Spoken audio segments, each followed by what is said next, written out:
سورۃ النازعات کہا جاتا ہے۔ اس میں 46 آیات اور 2 رکوع ہیں۔ اللہ وحدہ لا شریک آیت نمبر 1 میں ارشاد فرماتا ہے والنازعات غرقا۔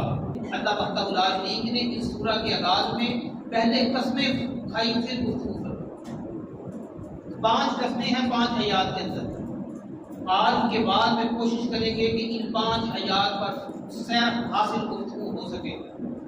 خالق کائنات ارشاد فرماتا ہے والنازعات غرقا آیت نمبر 1۔ قسم ہے ان فرشتوں کی جو کھینچ کر روح نکالتے ہیں، غرقا کہتے ہیں ڈوب کر، جسم میں ڈوب کر کھینچ کر روح نکالنے والے فرشتوں کی قسم اللہ وحدہ لا شریک نے پہلی کر۔ اللہ وحدہ لا شریک نے فرمایا مجھے قسم ہے ان فرشتوں کی جو جسم سے روح کو کھینچتے ہیں، جسم کے اندر ڈوب کر کھینچنے والے فرشتوں کی قسم۔ تو مفسرین کرام بیان فرماتے ہیں یہاں مراد کافر کی روح ہے جو کھینچ کر نکالی جاتی ہے۔ غرقا کہتے ہیں ڈوب کر، جسم میں ڈوب کر کھینچ کر روح نکالنے والوں کی قسم، ان مقدس فرشتوں کی قسم جو جسم میں ڈوب کر روح کو کھینچ کر نکالتے ہیں۔ والناشطات نشطا، اور ان فرشتوں کی قسم جو بڑی آسانی کے ساتھ ایمان والوں کی روح کو نکالتے ہیں۔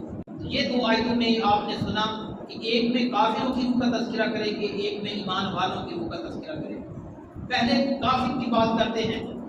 اللہ وحدہ لا شریک نے کفر کی بات پہلے کی، ایمان کی بات کی کہ جو حق ہے وہی غالب آئے گا،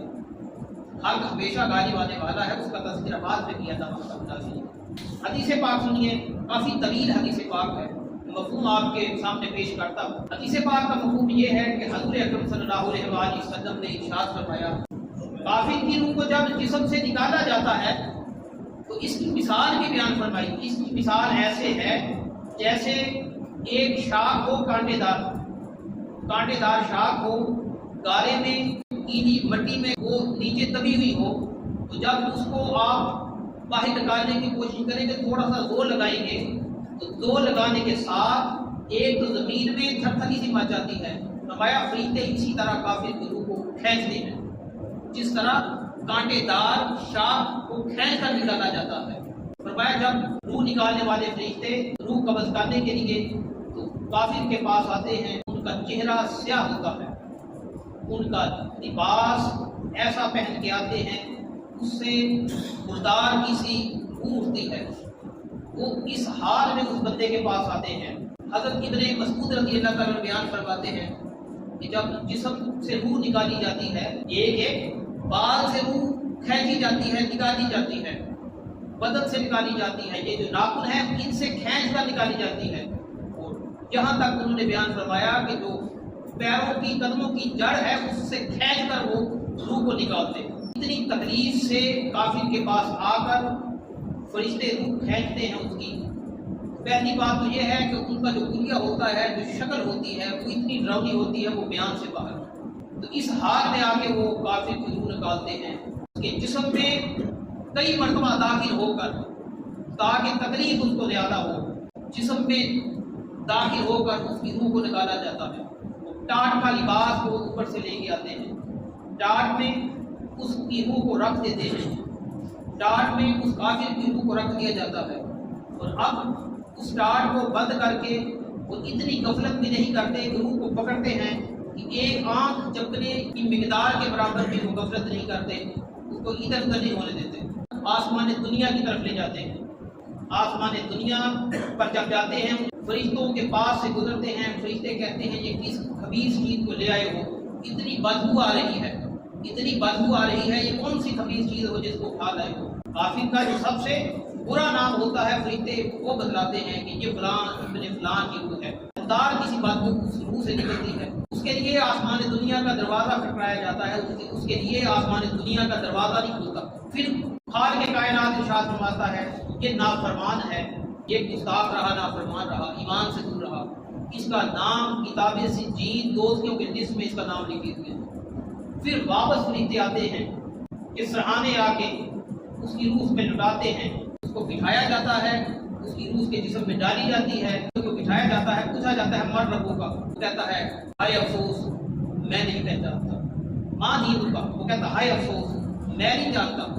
کو پوچھا جاتا ہے ماں کو تقول فی حق الرجم، اس ذات کے بارے میں کیا عقیدہ ہے، وہ کہتا ہے ہائے افسوس میں نہیں جاؤں۔ اس کی قبر میں جہنم کی طرف سے ایک کھڑکی کو کھول دیا جاتا ہے، یعنی یوں سمجھ لیں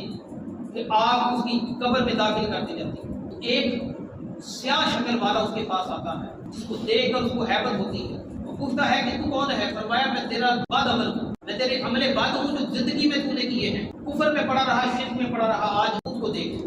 اب یہ حال جو بیان فرمایا ہے والنازعات غرقا، یہ وہ قسم ہے ان فرشتوں کی جو خیز کا جسم میں ڈوب کر روح کو نکالتے ہیں۔ اس کے بعد دوسری آیت میں اللہ وحدہ لا شریک نے ارشاد فرمایا والناشطات نشطا، قسم ہے ان فرشتوں کی جو مومن کی روح بڑی نرمی کے ساتھ قبض کرتے ہیں۔ ترمذی شریف کی حدیث پاک، نسائی شریف ابن ماجہ، امام احمد نے اس کا ذکر کیا، بڑے بڑے امام اس کا ذکر کرتے ہیں کہ جب مومن کی روح کو قبض کیا جاتا ہے اس کے ماتھے پہ پسینہ آ جاتا ہے، تو اس کی دو وجہ ہیں، ایک موت کی شدت ہوتی ہے اس وجہ سے بھی آ سکتا ہے، اور دوسرا اس میں خیر ہے، برکت ہے، جتنی اذیت ہونی تھی وہ ظاہر ہو چکی۔ اب مومن کی روح جب قبض ہونے لگتی ہے اس کے پاس فرشتے آتے ہیں، وہ فرشتے ایسے ہوتے ہیں جن کے چہرے سفید ہوتے ہیں، آفتاب سے زیادہ چمکدار ہوتے ہیں، اور اتنی دور تک اس کو نظر آتے ہیں جس کی روح ایمان والے کی قبض کرنی ہے، مومن کی قبض کرنی ہے، منتہائے نظر تک، جہاں تک نظر جاتی ہے وہاں تک فرشتے اس کے استقبال کے لیے نظر آتے ہیں۔ اب اس کے پاس آ جاتے ہیں روح قبض کرنے والے فرشتے، اور اس کو آ کے کہتے ہیں چل مغفرت کی طرف، رب کی رضا کی طرف آ جاؤ، اب چلو مغفرت کی طرف، رب کی رضا کی طرف۔ تو اس کی جو روح ہے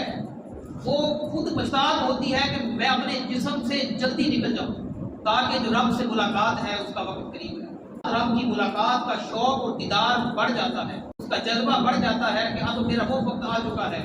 کہ میں رب کے حضور پیش ہونے والا ہوں، تو اس کے جسم سے اس کی روح خود کوشش کرتی ہے کہ جلدی نکلے۔ تو اندازہ کریں جس سے فرشتے فرمائیں آپ مغفرت کی طرف، آپ بخشش کی طرف، تو اس کی روح کا اہتمام کیا جاتا ہے، جنت سے جنتی لباس لایا جاتا ہے، اس کے لیے سفید رنگ کا کفن لایا جاتا ہے جس میں کستوری کی خوشبو اٹھتی ہے، اس کی روح کو فرشتے قبض کرتے ہیں اور اس کی روح کو پاکیزہ روح کو اس کے اندر رکھتے ہیں، آسمان دنیا کی طرف چلے جاتے ہیں۔ پہلا دروازہ بھی کھلتا ہے، ساتواں دروازہ بھی کھلتا ہے، اللہ وحدہ لا شریک عرش کے قریب ہو جاتی ہے، اللہ وحدہ لا شریک فرماتا ہے یہ وہ ہے جس نے حق ادا کر دیا۔ جاتے ہوئے جب وہ اللہ وحدہ لا شریک کی طرف، بارگاہ اقدس کی طرف جا رہی ہے، اب پھر فرشتے پوچھتے ہیں کہ کس چیز کو لائے ہیں، اس کی خوشبو ختم ہونے والی ہے، بڑی برکت والی چیز کو لائے ہو۔ فرمایا کہ فلاں ابن فلاں کی روح ہے، اور جس کا دنیا میں سب سے اچھا نام تھا، وہ فرشتے ذکر کرتے ہیں کہ دنیا میں اس کو اس نام سے یاد کیا جاتا ہے۔ اب اللہ وحدہ لا شریک کی نام کیا فرماتا ہے کہ یہ ہمارے دوستوں کی جو لسٹ ہے، کتاب انجیل جنتیوں کی لسٹ میں اس کا نام لکھ دیا جائے۔ اب اس کی روح کو حفاظت کے ساتھ لایا جاتا ہے اور قبر میں اس کو پھر بٹھا دیا جاتا ہے، پھر پوچھا جاتا ہے، اس سے قبر کے سوالات ہوتے ہیں، قبر کے سوالات دینے میں وہ کامیاب ہو جاتا ہے۔ اس کے پاس ایک بہت خوبصورت چہرے والا آتا ہے، اس کا لباس بھی بڑا اعلیٰ ہوتا ہے، پوچھتا ہے کہ اے ذات تو کون ہے، اے شخص تو کون ہے، کون سی ہستی ہو؟ کہتا ہے زندگی میں جو تم نے نیک عمل کیے ہیں آج اللہ تعالیٰ نے یہ شکل مجھے اختیار کر دی کہ یہ روح ڈال کر تیرے سامنے آ جاؤں۔ اللہ وحدہ لا شریک فرماتا ہے اس کی قبر میں جنت کی کھڑکی کھول دیا جائے۔ اب حدیث پاک سنیں، فرمایا قبر جنت کے باغوں میں سے ایک باغ ہے، یہ جہنم کے گڑھوں میں سے ایک گڑھا ہے۔ جنت کا باغ تو اس کے لیے تھا، جہنم کا گڑھا وہ پہلے جو تذکرہ کر چکا وہ اس کے لیے۔ پھر مومن کی روح خود کوشش کرتی ہے جلدی نکل جاؤ، اپنے جسم سے جلدی نکل کوشش کرتی ہے مومن کی روح۔ مسلم شریف کی حدیث پاک قال نبی صلی اللہ علیہ وسلم الدنیا سجن المؤمن و جنت الکافر، دنیا مومن کے لیے قید خانہ ہے اور کافر کے لیے جنت ہے۔ پتہ چلتا ہے کہ مومن کو پتہ ہوتا ہے کہ میں ادھر سے میری جسم سے روح نکلے گی، میں خالق کائنات کے پاس چلا جاؤں۔ یہ دو آیتیں تھی، پہلی جس میں کافروں کی روح کس طرح قبض کی جاتی ہے اور ایمان والوں کی روح کس طرح قبض کی جاتی ہے، اس کے حال کو اللہ وحدہ لا شریک نے بیان فرمایا، جو میں نے احادیث کی روشنی میں آپ کے سامنے ذکر کیا۔ والسابحات سبحا، حضرت علی المرتضیٰ شیر خدا رضی اللہ تعالیٰ بیان فرماتے ہیں کہ جو والسابحات سے مراد ہے ایسے فرشتوں کی قسم اللہ وحدہ لا شریک نے کھائی جو مومن کی روح کے ساتھ تیرتے نظر آتے ہیں۔ جب مومن کی روح کو قبض کر لیا جاتا ہے تو اتنی آسمان دنیا سے اتنی جلدی، جس طرح گھوڑے دوڑتے ہیں، جس طرح آنکھ چمکتے ہیں آسمان سے زمین پر ہو، اس رفتار کے ساتھ فرشتے آتے ہیں اور اس کی روح کو قبض بھی کرتے ہیں، اس طرح لے بھی جاتے ہیں۔ اللہ وحدہ لا شریک نے اس کا ذکر خیر فرمایا ہے کہ ان فرشتوں کی قسم جو ان مومن بندوں کی روح کے ساتھ تیرتے ہیں، یعنی جلدی سفر کرنے والے۔ یہ اللہ وحدہ لا شریک نے جہاں ایمان والوں کی روح اور ان کے ساتھ فرشتوں کے آنے اور جانے کا ذکر خیر فرمایا، فالسابقات سب کا۔ پھر اللہ وحدہ لا شریک نے جہاں بھی قسم فرمائی پھر بات کا آغاز فرمایا، قسم ہے ان کی جو سبقت لے جانے والے ہیں۔ پہلے میں بیان کر چکا ہوں اس سے مراد کیا ہے۔ مومن کہتا ہے کہ میرے جسم سے روح جلدی نکلے، وجہ اس کی کیا ہے؟ حدیث پاک میں آتا ہے کہ عین اس وقت جب مومن کی روح کو قبض کرنا مقصود ہوتا ہے، اللہ تعالیٰ اس کے سامنے جنت کو کر دیتا ہے، وہ جنت کے جلووں میں گم ہو جاتا ہے اور اس کو کوئی تکلیف کا احساس نہیں ہوتا۔ صحابی رسول نبی رحمت صلی اللہ علیہ وآلہ وسلم نے دیکھا، یہ حضور اکرم صلی اللہ علیہ وسلم کی بصارت کا ذکر پاک ہے۔ اس حدیث پاک ایک انصار صحابی کا آخری وقت آیا اور اس کے سرحانے ملک الموت ہیں۔ حضور اکرم صلی اللہ علیہ وآلہ وسلم نے فرمایا، اے ملک الموت، یہ میرا صحابی ہے، اس کی روح بڑے پیار کے ساتھ قبض کرنا، اس کی روح بڑی محبت کے ساتھ پیار کے ساتھ قبض کرنا تاکہ اس کو تکلیف نہ ہو۔ نبی رحمت صلی اللہ علیہ وآلہ وسلم سے ملک الموت عرض کرتے ہیں، یا رسول اللہ، یا حبیب اللہ، آپ خوش ہوں اور اپنی آنکھوں کو ٹھنڈا کر لیں، میں ہر مومن کی روح ایسے قبض کرتا ہوں، بڑی نرمی اختیار کرتا ہوں۔ اسے پاک میں آتا ہے، حضور پاک صلی اللہ علیہ وآلہ وسلم نے فرمایا، جو شخص ہر فرض نماز کے بعد آیت کرسی پڑھا کرے گا، اس کی روح کو ایسے ہی قبض کر لیا جائے گا جیسے مکھن سے بال کو نکالا جائے گا، کہ ایسے آپ انگلی لگاتے ہیں نکال دیتے ہیں، کوئی تکلیف نہیں ہوتی۔ تو آیت کرسی ہر فرض نماز کے بعد ایک مرتبہ پڑھنے کی کوشش کیا کریں، آپ کی روح ایسے قبض ہوگی، کیونکہ یہ اللہ کے رسول کا فرمان ہے، میری گفتگو ہو، آپ کی ہو، بلندی کی ٹوکری میں جا سکتی، لیکن گنبد خضرا کے وکیل نے فرمایا وہ بات حق ہے، سچ، اس میں کوئی فرق آنے والا نہیں ہے۔ اللہ وحدہ لا شریک نے جہاں قسم فرمائی، وہ جو سبقت لے جانے والے ہیں، بعض اوقات ایسا بھی ہوتا ہے کہ بندے کا آخری وقت ہوتا ہے، گھر والے قریب کوئی نہیں ہوتا، تو یہاں میں تذکرہ کرنا چاہتا ہوں حضرت شیخ عبد القادر جیلانی رحمۃ اللہ تعالیٰ نے، ان کا آخری وقت آتا ہے، ان کے بیٹے ان کے قریب تھے، اچانک حضرت شیخ عبد القادر جیلانی رحمۃ اللہ تعالیٰ نے اپنے بیٹوں سے فرمایا کہ بیٹوں راستہ جو ہے وہ کھلا کر دو، یہاں اللہ تعالیٰ کی بہت بڑی رحمت جلوہ گر ہے۔ لکھنے والوں نے لکھا اس سے مراد محمد مصطفیٰ صلی اللہ علیہ وآلہ وسلم اور ان کے ساتھ ان کے صحابہ ہوں گے، جن کی وجہ سے فرمایا کہ جگہ کو کشادہ کر، جہاں تمہارے علاوہ بھی کوئی موجود ہے۔ تو اللہ تعالیٰ کسی کے ساتھ یہ معاملہ فرماتا ہے کہ اس کی روح کو قبض کرنے کے لیے فرشتہ آتا ہے، پوچھتا ہے مومن کیا کرنا چاہتے ہو؟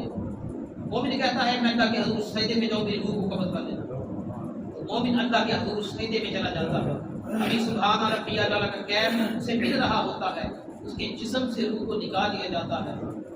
آپ نے بھی دیکھا ہوگا، کہتے ہیں کہ لوگ کسی کی موت واقع ہوئی تو سجدے میں تھا، سجدے سے ساتھ نہیں اٹھایا، ایسی موت بھی مل سکتی۔ اللہ تعالیٰ سے دعا کیا کرے کہ ایسی موت اللہ تعالیٰ دے دے۔ آیت نمبر 5 میں اللہ وحدہ لا شریک کی اشارہ کرتا ہے، فالمدبرات امرا، قسم ہے ان فرشتوں کی جو تدبیر فرمانے والے ہیں، امور کے بارے میں، امور کو سر انجام دینے کے بارے میں۔ تو حضرت جبریل امین کا آپ نے سن رکھا ہے کہ وہ ہر نبی پر وحی لانے کا کام کیا کرتے تھے، ہر نبی پر وحی کا کام کرنے والے جبریل امین، ان کے اختیار میں اللہ تعالیٰ نے ہوائیں بھی کر دی ہیں اور لشکر بھی کر دیے، یہ تین امور یہ انجام دیتے ہیں۔ ملک الموت کا تذکرہ آپ نے سنا، وہ اور ان کی ٹیم جو ہے وہ روح قبض کرنے والے فرشتے، ملک الموت اور ان کی ٹیم ہے، یہ جسم سے روح کو نکالتے ہیں، روح کو قبض کرتے ہیں۔ دنیا میں ہزاروں کی تعداد میں لوگ مر رہے ہیں، سب کی روح قبض کرنے کے لیے حضرت اسرائیل علیہ السلام اور ان کی فوج ہے، ان کی ٹیم ہے، وہ یہ کام کر رہی ہے۔ اسی حضرت اسرافیل علیہ السلام ہیں، وہ سور پھونکنے کی ڈیوٹی ان کی ہے، جیسا کہ میں نے تذکرہ کیا تھا پچھلے جمعہ مبارک میں، 2 مرتبہ سور کو پھونکا جائے گا، تو ان پر ان کی ڈیوٹی۔ حضرت میکائیل علیہ السلام یہ بارش برسانے کا جتنا کام ہے ان کے ذمہ ہے، اور زمین کی پیداوار